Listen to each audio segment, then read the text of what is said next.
here to have to hang on to here. Well, good morning, everybody. I do appreciate that introduction.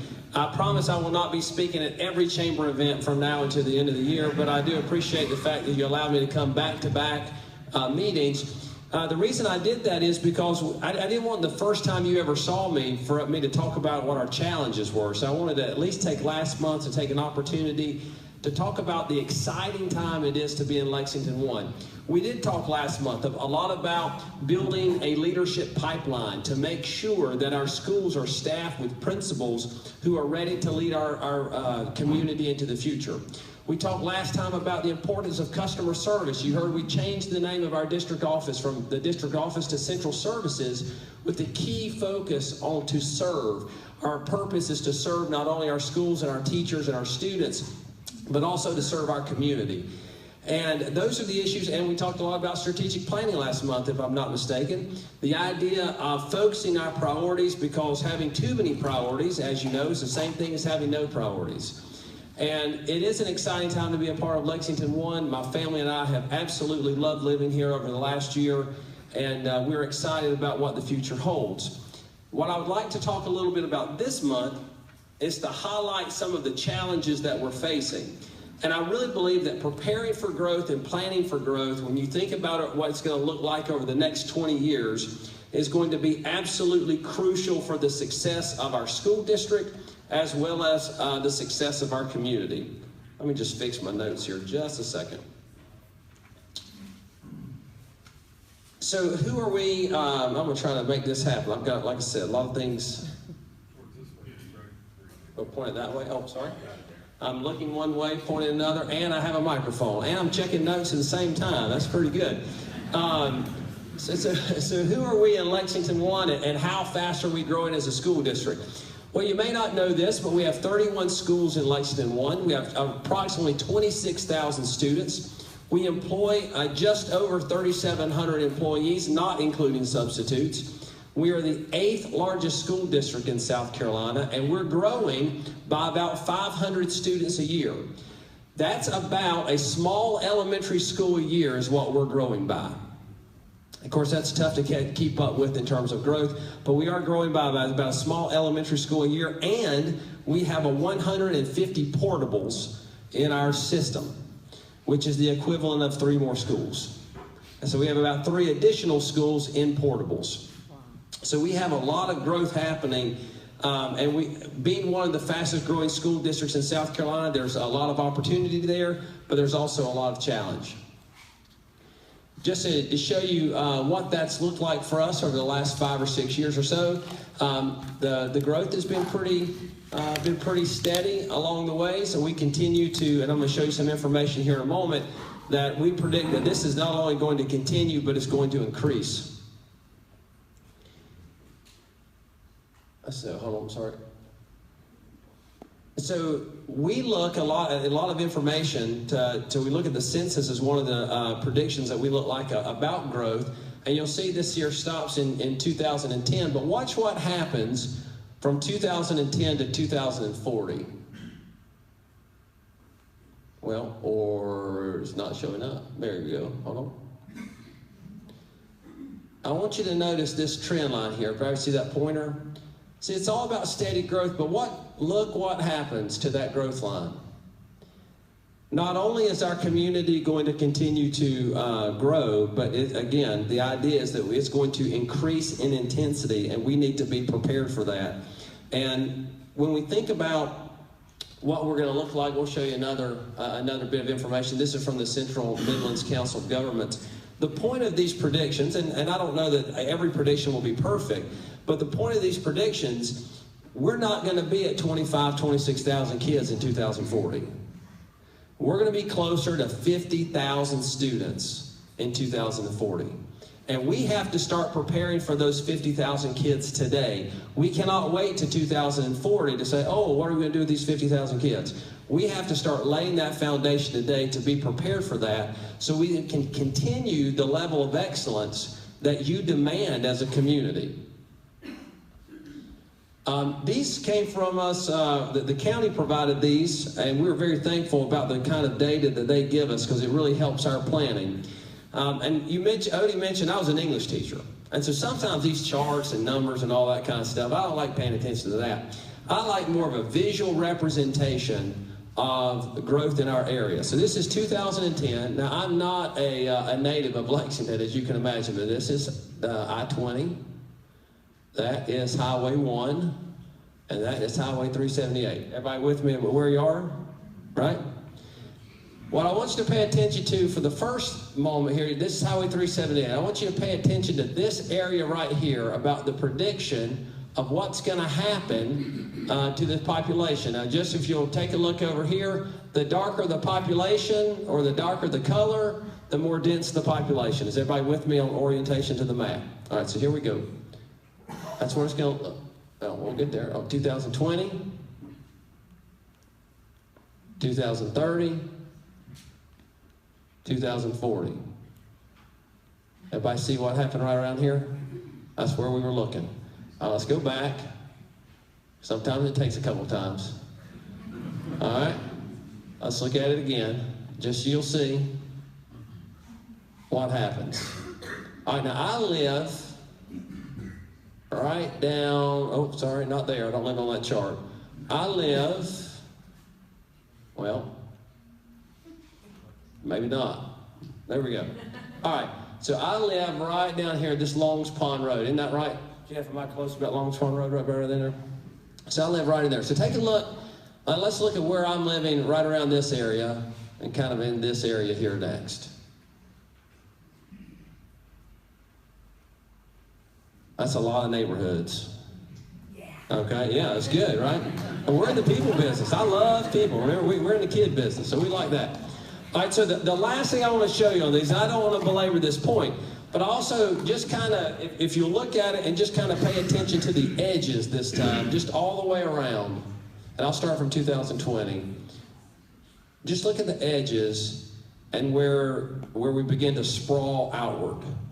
And sprawl, I guess, can be a negative connotation, but it's really how it's growing and starting to stretch towards the edges, especially in areas down here where you see like around White Knoll High School, down here straight, reaching towards Pillion, and even look at the intensity of the urban area here in Lexington.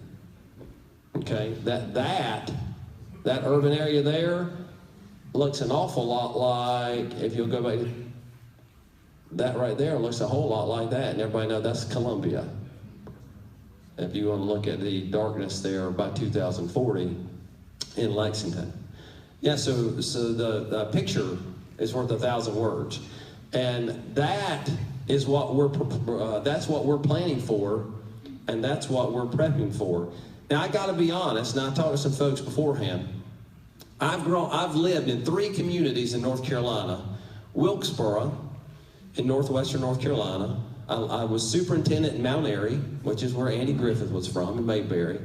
And I lived in a small town in northeastern North Carolina called Roanoke Rapids. So if you've ever been up I-95 going to Richmond, you probably drove past Roanoke Rapids.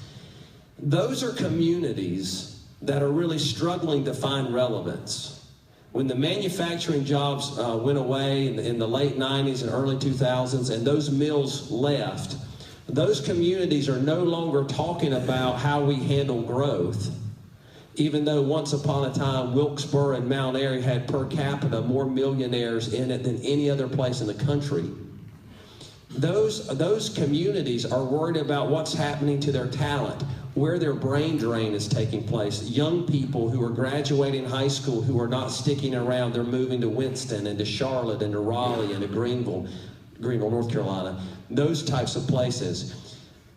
Those are communities who are struggling to be relevant in this economy. So if you're asking me what I'd rather be doing, I would rather be doing as a community what we're doing, which is how are we going to handle all of the prosperity? How are we going to handle all the growth? These are great questions to be asking and to work towards solutions. So again, while it's a challenge that we're looking forward to because we would rather be that than the other way. But it speaks to this, and I just want to say this to this group. We are not guaranteed as a community to be successful. We are not guaranteed as a school district to be successful. We don't have a God-given right that we're going to wake up every day and that's where it's going to be. We're going to have to plan for that. We're going to have to be intentional about it. We're going to have to be purposeful about it. And I believe the choices we make in the next 5 or 10 years will ultimately determine whether or not our community continues to prosper or we join the long list of people who are struggling to find relevancy in the new economy. So that's where I am. So I want to show you just so I'm back up here. So how does the district plan for this growth, and how do we move forward? Well, the first thing I want to show you is I want to show this group and make a commitment to this group that we are good stewards of your taxpayer dollars. We treat our dollars, and we're careful about our dollars the same way you are in your business. And I want you to notice something right here. So notice this, instruction. Nearly 80% of all of our dollars go towards instruction because we believe that teachers ultimately make the difference and that the number one impact for student achievement is the quality of teacher in the classroom. Most of our dollars go towards instruction and go towards the classroom. That's our focus, and it will continue to be long into the future. I also want you to notice this little sliver right here. Little bitty sliver right here. What does that say? District leadership. 1.73% of our budget goes towards district leadership. And we found out an interesting stat yesterday that is actually an inflated number. We're forced by the state to report workman's compensation insurance, and you have to put it under district leadership. So the real number is less than 1% of our district budget goes towards district leadership. So I want to say that again. Less than 1% of our district budget goes towards district leadership. Our money is not going towards this huge bureaucracy. Our money is going to the classroom. And I wanted to show you that and brag on the district about how well we spend your money, because that's where our focus is. You can see just how we rank per pupil. Lexington 1 right here. We're about halfway. We feel like we get a lot of bang for our buck. We are typically compare ourselves to Lexington 5 and Richland's 2. And so we feel like we get a lot of bang for our buck. We stretch that dollar as fast as as far as it'll go. We'll take a nickel and turn it into a dime, that kind of stuff. And we're proud about how we spend your money and about the types of results that we receive. Just one more example. If you don't believe me about that, I'll give you one more. This is what we spend per pupil expenditure. Oh, wait a minute. Nope, didn't change. Per pupil expenditure on school leadership.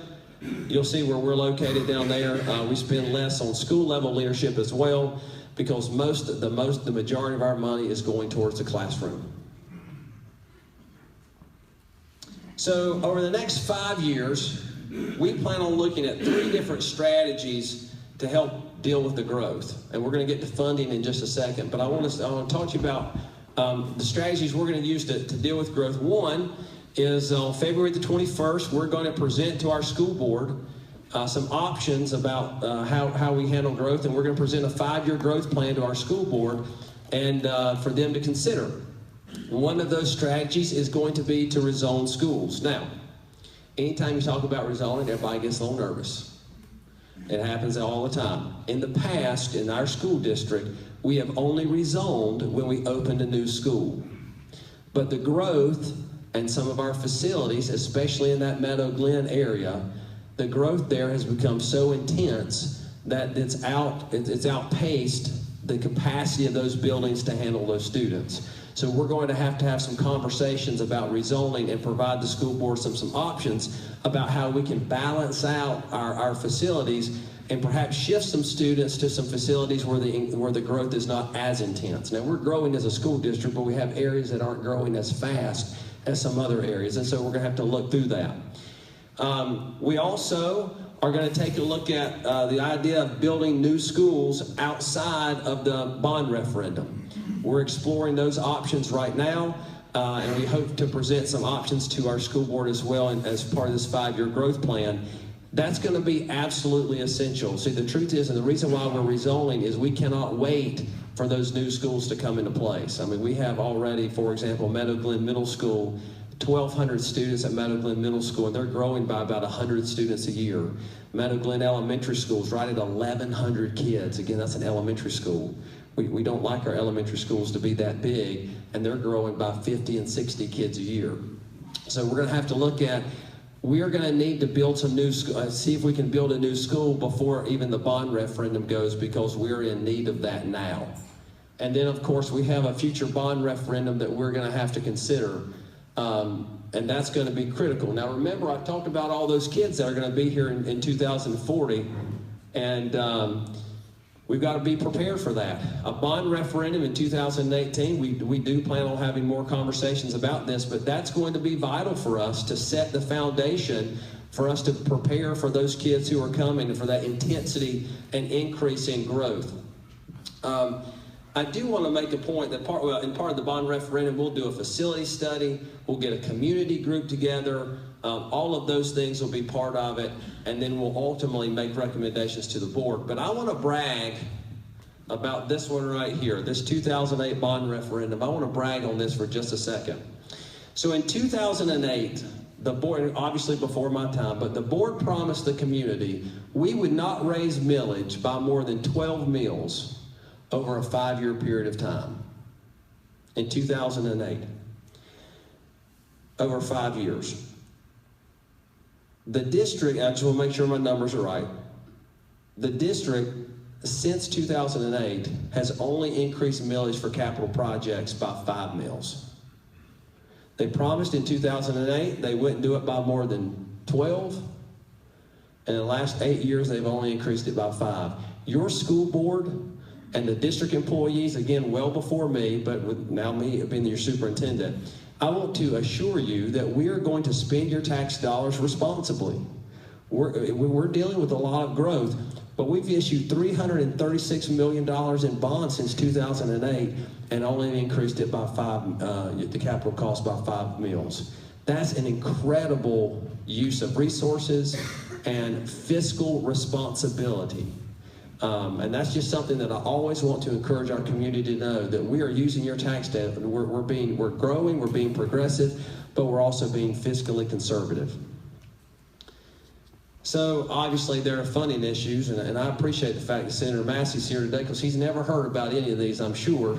It's the first time he's hearing about this. But I will tell you that we do have funding issues. When you're growing this fast, there are some funding issues, and I just want to share with you. The first is the Lexington County School District Property Tax Relief Act. It was passed in 2004. It provided a local 1-cent sales tax for us to offset capital costs. The importance for this, and what I want to make sure you hear about this, is that this is the one thing that businesses get that offsets costs for all taxpayers, but especially for businesses. This is a 1-cent sales tax. We're currently working with our local delegation to ensure that this is renewed, but this will be absolutely critical. Right now, it's paying for Pleasant Hill Middle School. It's paying for Pleasant Hill Elementary School and some of those old capital projects. This 1-cent sales tax going towards that, or tax relief is going towards that. It's absolutely vital that that gets renewed. And then, of course, we have our favorite funding act is Act 388. And again, it was passed in 2006. It was designed to provide full relief from school operating taxes for homeowners. It also capped millage, created a millage cap for local governments. And we could go into Act 388, a whole bunch of stuff. We're not going to do that this morning because I'm sure you don't want to fall asleep at breakfast. But some things that I do want to share with you about Act 388 and the struggle for us, and also the struggle for businesses, because Act 388 put the burden on businesses. And y'all all know that. I see some heads nodding in the audience. It's put the tax burden on businesses. But what it also did for us is, so not only did it put the tax burden on businesses, but how it's distributed in its growth. I told you at the beginning, we're one of the fastest growing school districts in South Carolina, 8th largest school district. It disperses growth funds all across the state, regardless of whether or not your school district is growing. So it's a double-edged sword for us. So even though all these homes that you see popping up everywhere, they don't help us at all in terms of our operating expenses. And so that hurts us. So not only do we not get that property tax value, but then at the same time, the growth funds are distributed across the state, so we don't get the growth funds either. So like I said, it's a double-edged sword. And I want to show you this. This is probably, again, when I tell you a picture's worth 1,000 words, take a look at this chart. This is the impact of Act 388. This is the cumulative total down here at the bottom. That is not a misprint. That is $100 million that Act 388 has cost this school district, and what we would have received had everything just stayed the same. Also, what do you notice about the column? What's happening each year to the column? It's increasing. So it took us 7 years to get to $100 million. It'll take us about 4 more years to get to $200 million. So this act, it is increasing in intensity about what we would have had. Now keep in mind, we're trying to create and continue a world-class system of schools here. And one thing we know is that economic development and schools are closely related. And if we want to continue to have a community that's growing and flourishing, we have to make sure we have well-funded schools to do that. Schools are absolutely essential to the success of our community specifically, and it's something that we're going to need to continue to look at. And that, I believe, is the end of the presentation. I hate to end on such a depressing note, but I do say there are great things happening. But we do have challenges. We need your support. As I mentioned before, the partnership between businesses and schools cannot be understated. We have to work together. If we want to see our community continue to flourish and grow, we have to work together, and it's going to take both of us to do that. One or two questions. Anybody got a question? Look at that. Either I bored them to death or I've done an incredible job. Yeah. Greg, thank you very much. Thank you, sir. Thank you very much. Everybody give Greg.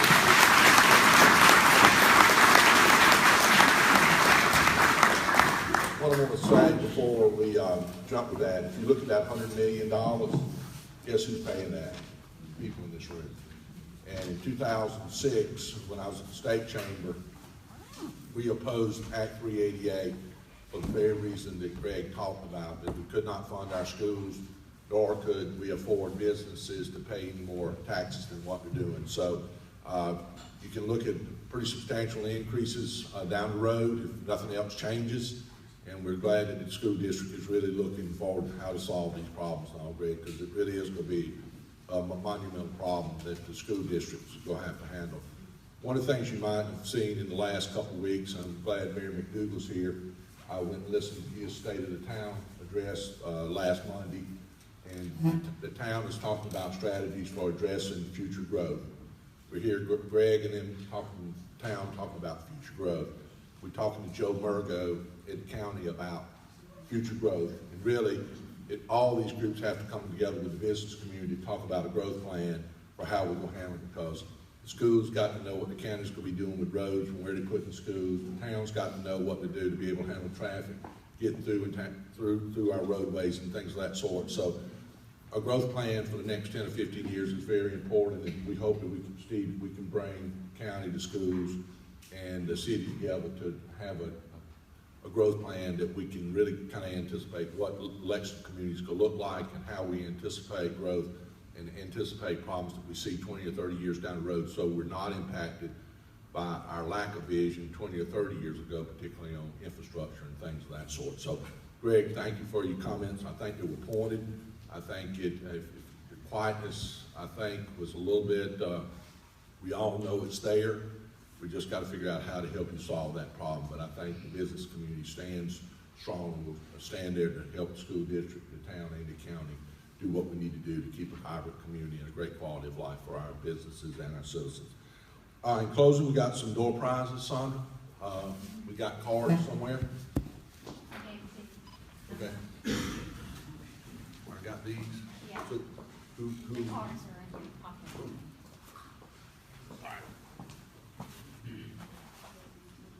Oh, you got them. I got them. All right. I'm glad about that. Sorry about that. Clyde Smith. Where are you, Clyde? All right. Give you a palmetto health bag. I'll just bring it to you right afterwards. How about that? And then Kim Colton. We got also a little package that goes on your golf bag or whatever you want to do. So we'll get it to you right after. Anything else good for the cause of the chamber? Once again, thank you for being here. Thank you to our speakers. Thank you for our sponsors, and have a good week. Well, thank you for letting us sit.